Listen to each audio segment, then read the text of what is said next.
All right, good morning. Yeah, I'm going to be discussing a couple of years of research that we've been doing on California yellowtail for out-of-season spawning.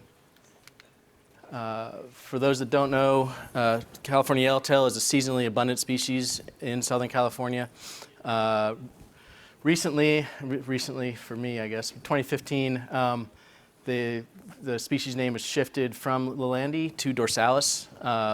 So a lot of the research that we've conducted over the time has been directed at, mimicking some of the research that's been happening in Australia and Japan from Lilandi. So we consider that a pretty close cousin for dorsalis.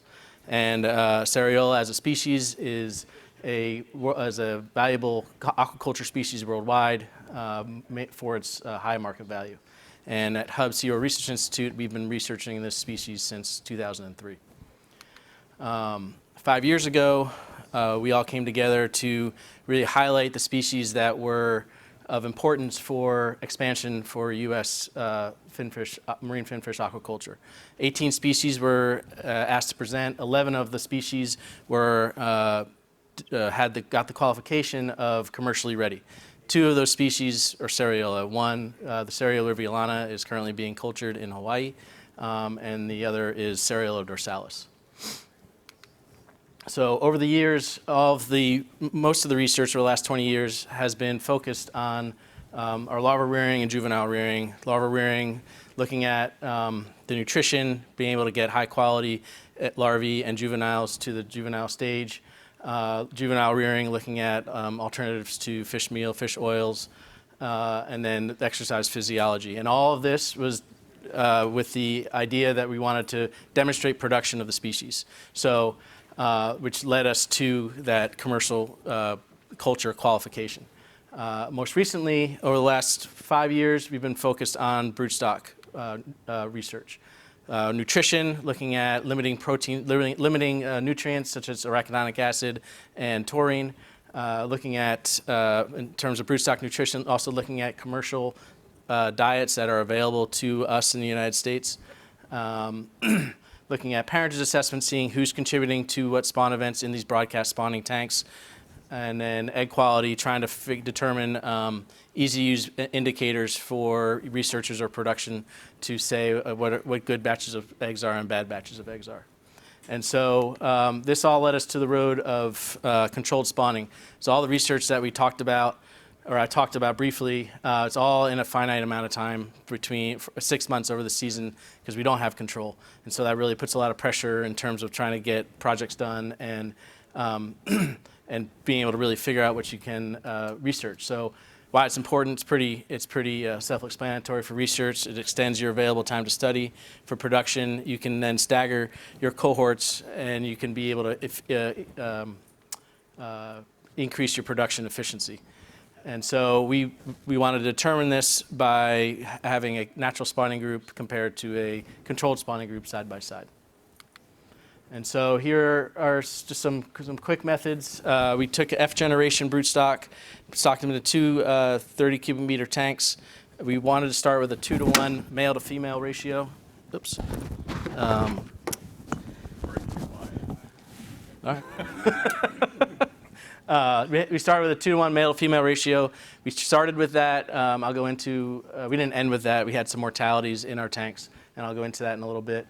And then all the fish were fed similarly, 3 to 5% body weight with fresh fish and squid supplemented with vitamins. The tanks that we're using, they're both side by side in our yard, all under ambient conditions, natural light and temperature. For the natural spawning tank, just had a shade, 95% shade, flow rate of 45 liters per minute with an egg trap. Eggs are collected at around 8 to 9 o'clock in the morning. They're usually in the trap for 12 to 15 hours, so we don't see any physical damage with how we have our trap set up. We are able to collect both the floating and sinking portion of the spawn event, so we know the entire, we can report viability. Looking at our out-of-season spawning tank, we were able to recirc the tank, have a moving bed bioreactor, a drum filter to take away solids, a heat pump, and we did add a fluorescent light. It's probably hard to see. It's in the top right, for just extending the photo period in the wintertime. And so to compare the natural to the out-of-season group, we have these metrics for egg production, looking at spawns per season, eggs per season. We use the term fecundity here. We term this as eggs per spawn event because we cannot, so we have multiple female spawning, we don't know the actual eggs per kilo female. So we're just using eggs per spawn event. For egg quality metrics, we're looking at viability, egg measurements, hatch rates, larval length at hatch, and then survival to first feeding. And this is for each spawn event that comes out of both tanks. So this is a typical natural spawning profile for our fish under ambient conditions. In 2022, this is what we normally see. Eggs will start being produced when temperature gets above 15 degrees C, and then will typically start in end of March and will go through the end of October. In 2023, highlighted area here, when we had unseasonably cool water coming into our facility, it dropped below 14. Fish didn't spawn until late April, and it truncated the spawning season too, so it's kind of stopped. They stopped in the end of September. This does highlight a good point to, if you're able to control your temperature, it's probably a good reason to. Looking at our controlled spawning profile, I added in our 2021 just to show you how we ended up shifting them from their natural season to our out-of-season spawning. So in 2021, typical spawning regime, we dropped the temperature, and we were hoping it was just a temperature cue, so we didn't install a light yet.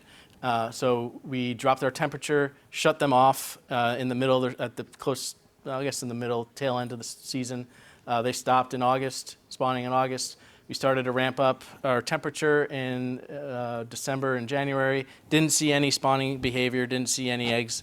We added a light, and I mentioned some mortality. We didn't put a dimming switch on it, and once we added the light, we had a wall strike. And once we added the dimming switch, we haven't had a problem since. But we were able to get spawn events once we added the light, increased that light, the photo period to about 14.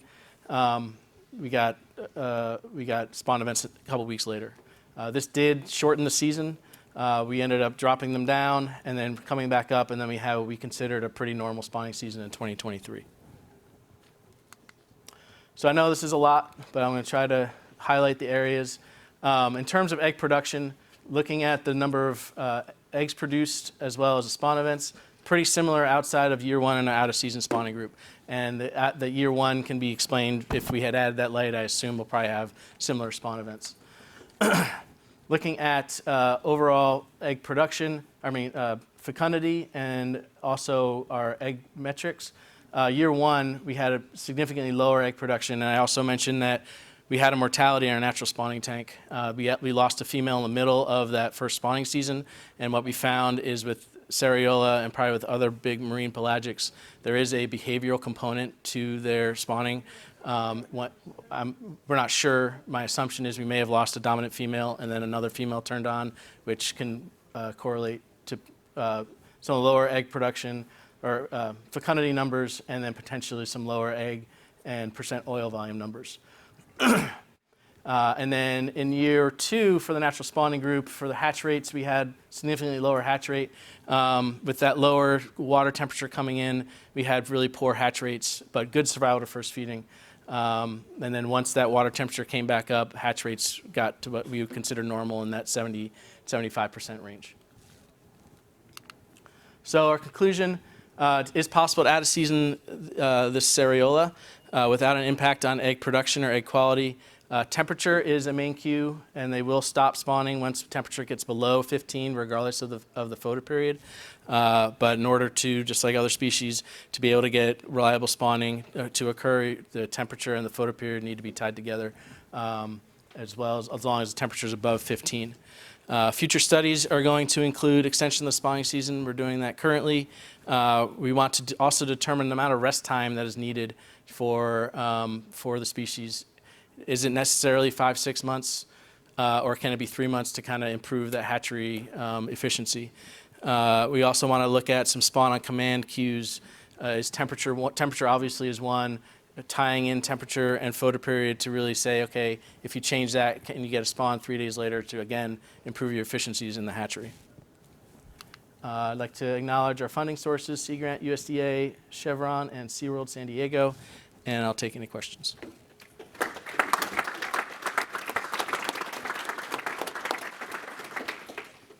So we have plenty of time for some questions. Questions? There you go. George. Kevin, was your egg number, was that per kilo of female, or was that per spawn regardless of size of female? The question was it per biomass or per spawn? It was per spawn because we had multiple females and we didn't do the genetics to really see who was spawning where.